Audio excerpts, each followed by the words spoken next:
22 Korean factories at standstill. American governor's desperate re-election strategy. Introduction, America's paradox. It's gone quiet. American factories everywhere have gone silent. Spring 2025. Until that moment, Korean engineers had been building steel mills and battery plants across America. In Georgia, in Louisiana, in Texas. What they were building wasn't just industrial facilities. It was America's future. Then someone ordered them to stop. Arrest Korean engineers, they said, and everything stopped. This is a story of America's self-imposed paradox. Scene 1, Atlanta's painful transformation. Georgia, Atlanta, once the economic heartbeat of the American South. Now what echoes through it is not machine sound, but silence. Paper mills have shut down, mills that stood for 90 years. Just 6 months ago, Korean engineers' hands were busy inside them. Thousands of jobs vanished in an instant. Timber haulers, transportation companies, small business owners. They all made their living from the economic ripples of Korean factories. Local headlines told a stark story. Past cracking down on illegal immigrants will create American jobs. Present, the factory closed. Why did they leave? The answer was simple. We chased away the Koreans. Scene 2, Voices of Desperation. Listen to the statistics released by Georgia's Department of Economic Development.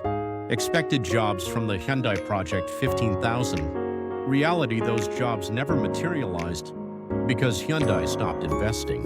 They realized you cannot build a factory without Korean engineers. Georgia Governor Brian Kemp's voice was desperate. We are looking for solutions. If only Korean engineers would return, everything would normalize. But it was merely a wish, because America had driven them away. Scene 122, Sites of Silence. Across America. Listen to this number. The count of Korean factory projects, battery facilities, and steel mills in progress, 22 sites. How many have stopped? Nearly all of them. The semiconductor factory in Texas, the steel mill in Louisiana, the battery plant in Georgia, the electronics component factory in North Carolina, all depend on Korean engineers. Without them, construction cannot proceed because they weren't just workers. They were technicians, engineers, project supervisors, people doing what Americans cannot do. Scene 2, Economic ecosystem collapse. The moment these factories stopped, something collapsed in a domino effect. Steel hauling contractors lost work. Construction material suppliers lost orders. Hospitality, restaurants, logistics, everything faced the risk of cascading bankruptcy. The Congressional Research Service report stated it plainly. South Korea is America's most crucial economic partner in Asia. Yet current policy is like tightening a noose around one's own neck. America chased away Korea, and America began to suffer. Scene 1. The contradiction of two hands. This is Trump administration policy. One hand says, Korea, give us $350 billion. Defense spending. The other hand says, arrest foreign workers. Deport them. Demanding money while simultaneously driving away the people needed to make that money. Without Korean engineers, how do you build a factory? 60% tariff on Chinese semiconductors. Negotiations with Japan. What about Korea? Mixed signals. That's America's current policy. Scene 2, Governor's anxious pleas.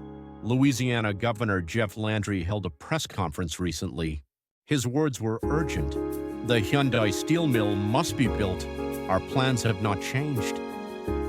His voice was decisive, but behind those words lay fear, because he knew the truth. Hyundai steel mill won 300 jobs. His re-election. The moment that factory stops, his political life ends. So he declared, Hyundai must complete this facility, but his plea fell flat. Against intensified ICE enforcement actions, Scene 3, System collapse. The system has broken. The Trump administration likely thought, if we deport foreign workers, Americans will fill those positions. Reality disagreed. Not a single American applied to become a steel mill technician. Not one American could supervise a semiconductor facility because America's education system has failed to produce such workers. So factories stopped, construction delayed, jobs disappeared. The exact opposite of what Trump intended occurred. Scene one, two sides of the same coin. On the surface, Trump's policy seemed rational. America first is the premise. But underneath lay a fundamental contradiction. There are still technologies America needs. There are still tasks Americans cannot do, because infrastructure doesn't change overnight, because education systems don't transform overnight, because skilled workers aren't generated overnight. Scene two, crumbling plans. So what's happening now? Korea has put investment on hold. The delivery of critical equipment for the Texas semiconductor plant is being delayed. Hyundai has pushed back construction schedules. They're waiting for America's position to clarify. LG, Samsung, same story. Korean companies are now sending a message to America. You chase us away but still want our investment. That won't work. Until you create an environment that accepts our engineers, we will wait. If you don't like your factories sitting idle, change your policy. Scene one, America's debt and pressure. Do you know America's national debt? $38 trillion. To put that in perspective, even if America paid $10 billion annually, starting now, it would take centuries to settle. So what did Trump do to extinguish this fire? He began pressuring allies. To Korea, give us $485 billion. To Japan, provide cash. To Europe, increase defense spending. The money each nation contributes. He hoped it would fill a portion of America's debt hole. But there was a calculation error. Scene two, Korea's variable. Korea is different now.